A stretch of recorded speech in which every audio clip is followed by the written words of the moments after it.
she's trying to teach or share how to let yourself feel your desires.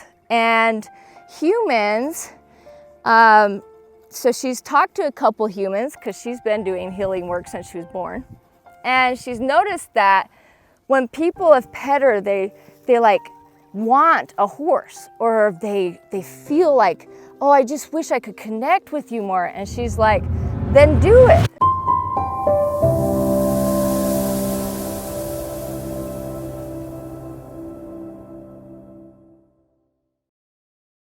Welcome to the Silver Dance Ranch and the YouTube channel Taste Your Magic. Hi, baby girl. My name is Ruth Barclay, and we do readings, we talk to animals, we talk to loved ones who've passed on. We do stuff all over the globe, healing work. And one of my favorite things is the horses and the equine therapy. So what we're going to do is we're going to get a message from some of our healing horses through the YouTube channel for you guys off and on. And today what we're going to do is talk to baby Alejandra. Now baby Alejandra, she is a big baby. She's just barely turned 2 last month, just barely turned 2. So she's going to grow really big. That's her mama over there, Honor. But what's interesting about her is Honor was a surrogate mother. So she is an embryo transplant. So her blood mom is an Andalusian, and her dad is an Andalusian, and Honor's a thoroughbred. So this baby, she wants to go be by mom right now. Sorry about that. She wanted to go check on mom. Well, actually mom was calling her over, so she had to go check on mom for a minute and see what mom wanted. And they wanted to go to a greener part, and so we're gonna let her do that. So anyway, back to what I was saying is she is an embryo transplant. And this was a desire that Scott and I had, was to have a full-blooded Andalusian. And yet we didn't really have any, and Andalusians cost like easy $50,000, easy. And so we're like, how do we get to do this? Well, we had an opportunity where we got to get an embryo. And so our desire came through her, and she was an extra miracle.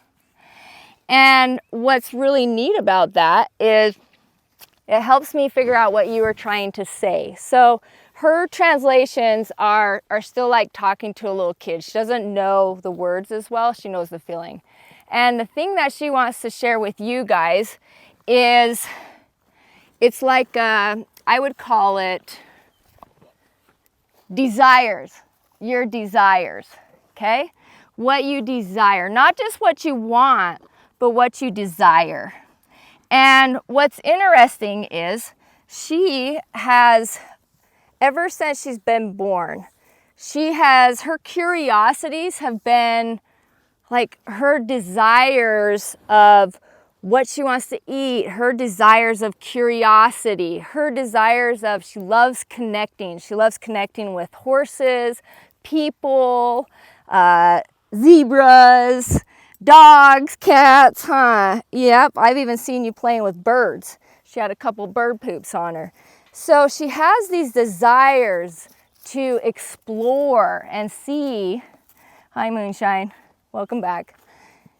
And so what she wants to share is some of her desires required her to be in a different field than we had her in. And so she actually would jump the fence.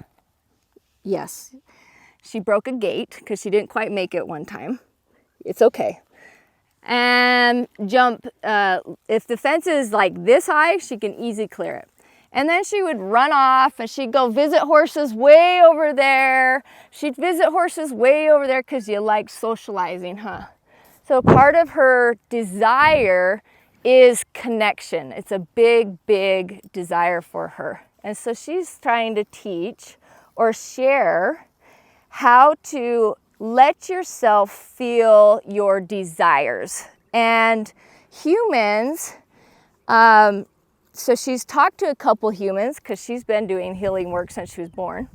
And she's noticed that when people have pet her, they like want a horse, or they feel like, oh, I just wish I could connect with you more. And she's like, then do it. Then get a horse. Then connect with me. Then why don't you do it? She doesn't understand. And what's happened is she's tried to figure out, why do people resist their desires? And it wasn't until she started to get trained more. She's just starting to be ridden. And so she's having to have manners now as she's walking away. Isn't that funny? You have to have manners. And she's like, meh. And so some of her desires were conflicting with the training. I'm going to just come over here. And it was kind of bugging her. She was starting to get mad because she wasn't able to just on a whim do her desires, because in the training it wouldn't work out. And so she was being called a naughty girl, or it's time to grow up, right? We've said a lot of funny things to you in your desires. And that happens to people. We get taught that our desires are unsafe, not good, will hurt others, will not be productive. There's a lot of things where our desires have been told are not good. And so we get scared. But something about desires is it's actually a pull from God. Your true desires deep in your heart are a pull connection with the divine space. This is beyond your wants even. We have things where wants are whimsical, right? But desires is a soul pull. And so what I want you guys to do is I want you to explore a desire you have, just one, and ask, why am I not allowing myself to have this desire or do this desire? And then after you get that answer, then you're going to write down, who told me that this was wrong or bad, or whatever you said the reason was why you weren't going after your desire or doing it. Who told me this? Who taught me this? And then after that, I want you to ask, how else can I get my desire that's in a healthy way? And let yourself open up to that. And we can do, a lot of times when we work with horses, we individually work through a session. And with you guys on the YouTube channels, we can bring you like a quick little message from the horses and work through some, but we'll also create other videos where you can link in and learn through step-by-step processes of how to work through these and gain your desires. So one of my desires that's coming up for me is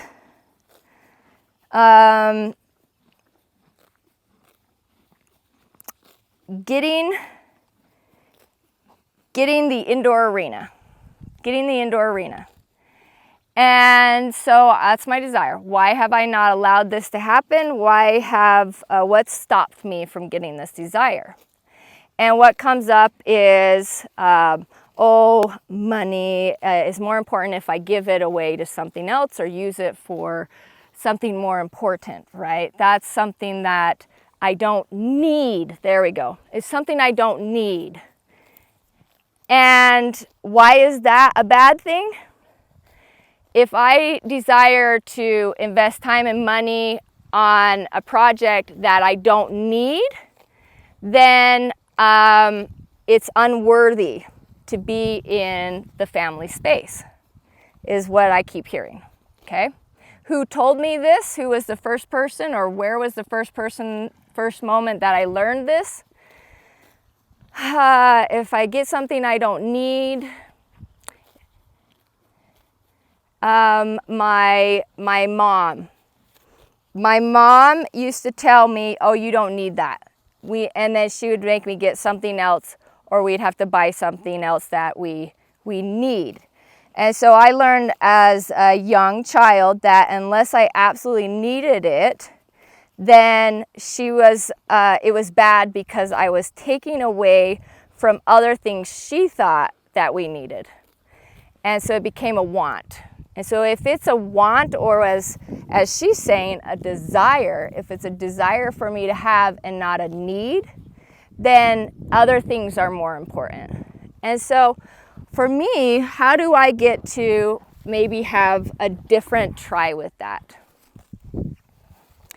And as I check in, then I allow myself to explore my desires in getting this. What are the good points that I actually want this? To help myself feel that there's other ways to get things that I desire. And again, we'll work through some other stuff, but that's a quick example for you.